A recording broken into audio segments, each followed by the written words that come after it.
Hi అండి. అందరూ బాగున్నారా? మేమైతే బాగున్నామండి. ఇవాళ మనం సేమియా ఉప్మా ఎలా చేసుకోవాలనో చూడండి. ఈ కలర్ వచ్చే వరకు మనం వేయించుకోవాలి.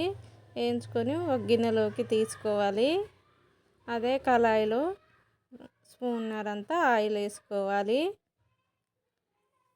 ఆయిల్ వేసుకున్న తర్వాత వేడయ్యాక కొంచెం జీలకర్ర వేసుకోవాలి. పోపు గింజలు వేసుకోవాలి. పచ్చిమిర్చి వేసుకోవాలి. కొన్ని పల్లీలు కూడా వేసుకోవాలి. ఉప్మాలోకి పల్లీలు ఉంటే బాగుంటుంది. కొంచెం కరివేపాకు వేసుకోవాలి.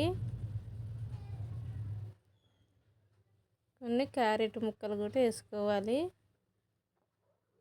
కొన్ని ఉల్లిగడ్డలు వేసుకోవాలి. అవి మగ్గటానికి కొంచెం సాల్ట్ వేసుకోవాలి.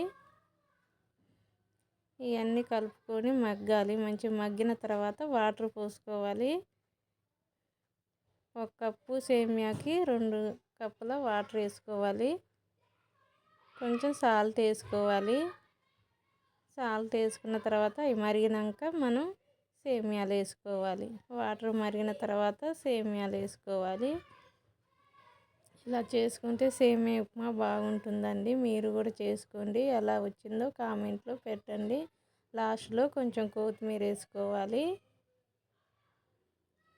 2 నిమిషాలు మగ్గాలి. కొత్తిమీర వేసుకున్నాక ఇలా వచ్చిందండి మన సేమియా.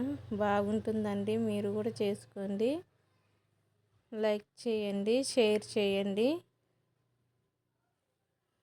నచ్చితే ఒక లైక్ చేయండి.